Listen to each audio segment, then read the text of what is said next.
ओम शांति। आज की प्रातः मुरली 28 अगस्त 2024। बाबा के महावाक्यों का सुमिरन करेंगे।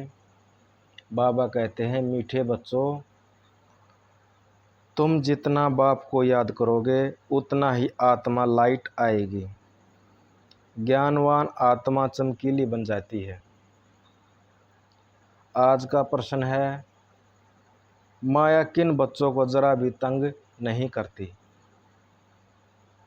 जो पक्के योगी हैं उन्होंने योग बल से अपनी सर्वक्रम इंद्रियों को शीतल बनाया है। जो योग में ही रहने की मेहनत करते हैं उन्हें माया जरा भी तंग नहीं कर सकती। जब तुम पक्के योगी बन जाते हो तब लायक बनोगे। लायक बनने के लिए प्योरिटी फर्स्ट है। मीठे मीठे बच्चों को बाप बैठकर समझाते हैं, अज्ञान के कारण तुम्हारी आत्मा डल हो गई है। हीरे में चमक होती है ना, पत्थर में चमक नहीं होती। इसलिए कहा जाता है, पत्थर मिसल डल हो गए हो। फिर जागती है तो कहा जाता है, यह जैसे पारसमणि है। अब अज्ञान के कारण आत्मा की ज्योति डिम हो गई है, काली नहीं होती। नाम यह रखा हुआ है, आत्मा सबकी एक जैसी होती है। शरीर की बनावट अनेक प्रकार की होती है, आत्मा तो एक ही है। अब तुम समझते हो हम आत्मा हैं, बाप के बच्चे हैं। यह सारा ज्ञान था वह धीरे धीरे निकल गया। निकलता निकलता आखिर में कुछ नहीं रहता। तो कहेंगे अज्ञान। तुम अज्ञानी थे, अब ज्ञान के सागर से ज्ञानी बनते जाते हो। आत्मा तो बहुत सूक्ष्म है, इन आँखों से देखने में नहीं आती।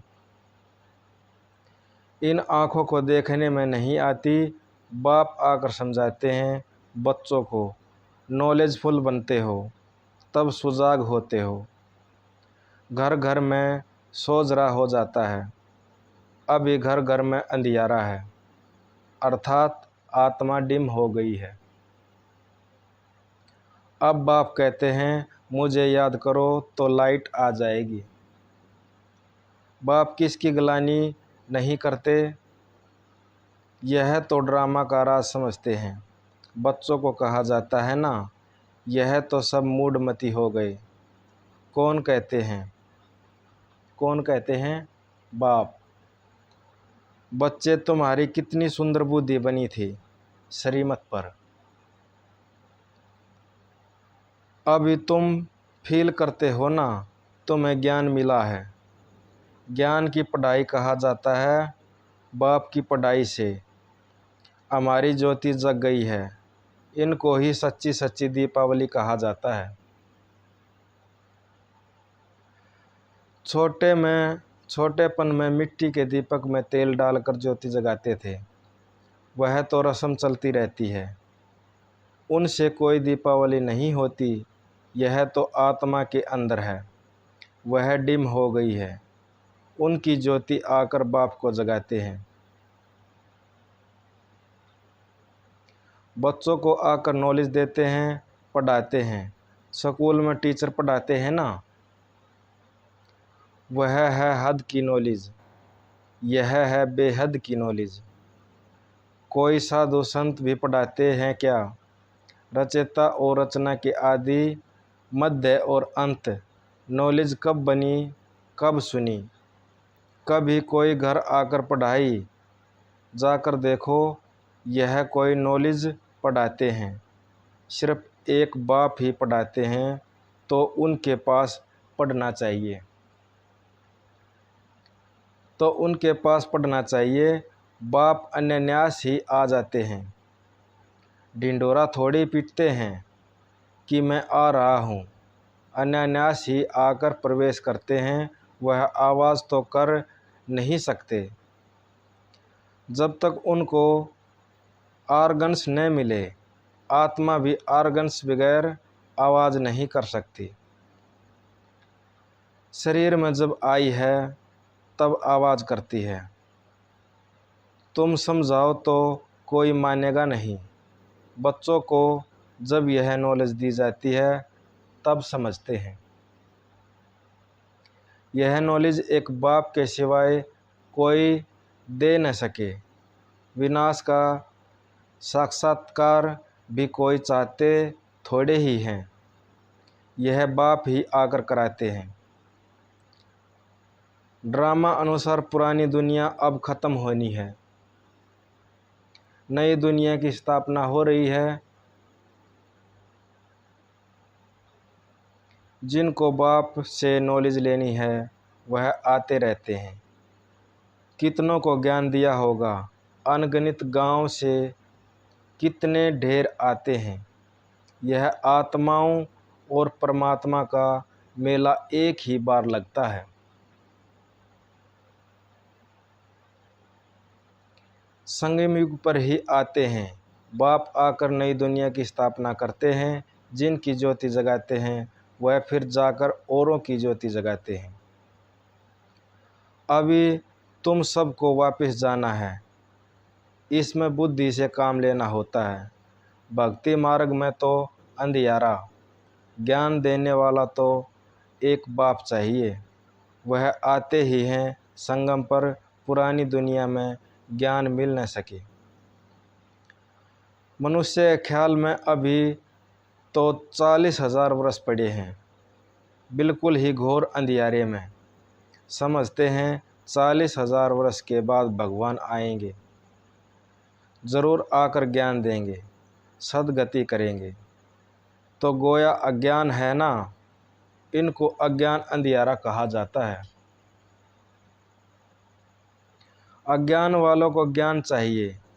भक्ति को ज्ञान नहीं कहा जाता, आत्मा में ज्ञान है। परंतु डल बुद्धि होने के कारण समझते हैं भक्ति ही ज्ञान है।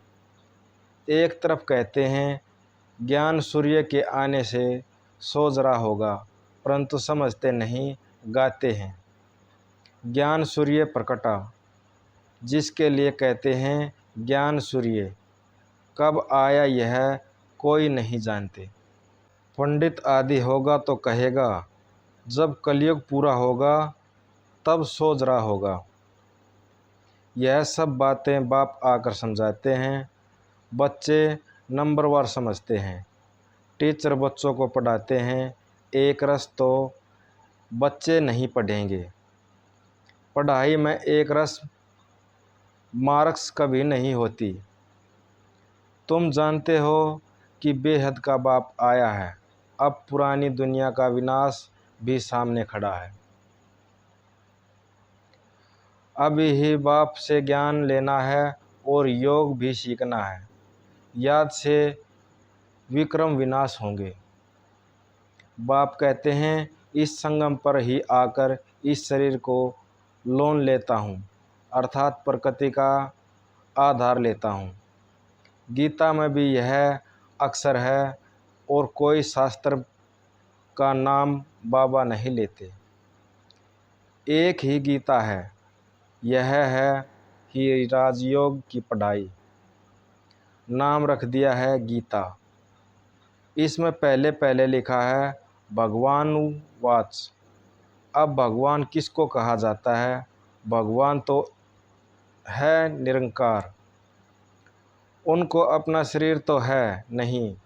वह निरंकारी दुनिया यहाँ जहाँ आत्माएं रहती हैं, सूक्ष्म वतन की दुनिया नहीं कहा जाता। यह है सतूल साकार दुनिया, वह है आत्माओं की दुनिया। खेल सारा जहाँ यहाँ चलता है। निराकारी दुनिया की आत्माएं कितनी छोटी छोटी हैं, फिर पाठ बजाती आती हैं। यह ख्यालात तुम बच्चों की बुद्धि में बिठाए जाते हैं, इनको ही ज्ञान कहा जाता है। आज का स्लोगन है आज्ञाकारी वह है जो हर संकल्प बोल कर्म में जी हजूर करता है। ओम शांति। आपका दिन मंगलमय हो।